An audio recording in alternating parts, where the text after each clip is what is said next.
The presidency says the legislation facilitates the modernization of the deed system. A significant aspect of the legislation is its focus on digitization.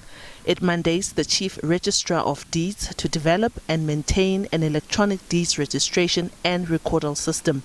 The transition from a paper-based to a fully electronic system is expected to streamline property transactions, leading to faster registration times. I think it's a fantastic thing. Currently, what we have is you're always able to go to the deeds office and request a copy. It's fantastic from the deeds office side. They've got their archive systems.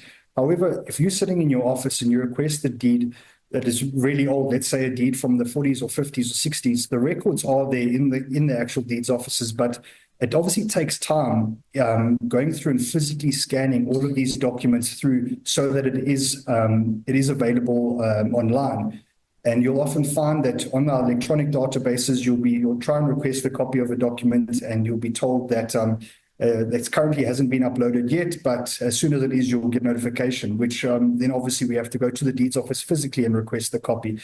When you have something like this, where it's created an instant electronic database, you're removing that from any future problems that you may have. You're simply going to make conveyances in the conveyancing sector efficient and effective.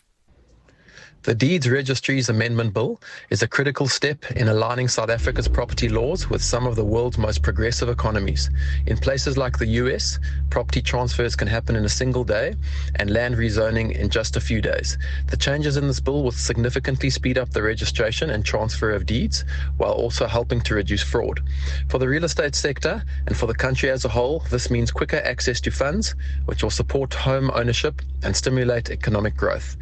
If signed into law, this bill could act as a catalyst for revitalizing the property market, especially with better business and consumer sentiment, expectations of interest rate cuts, and a stronger rand. A faster, more efficient deed registration process with less red tape and improved governance will only strengthen these positive trends. The Act further empowers the government to collect certain personal information for statistical purposes and land audits. The law also introduces a penalty provision in respect of the unauthorized preparation, execution and attestation of deeds and documents. Diabo Seto, SABC News, Johannesburg.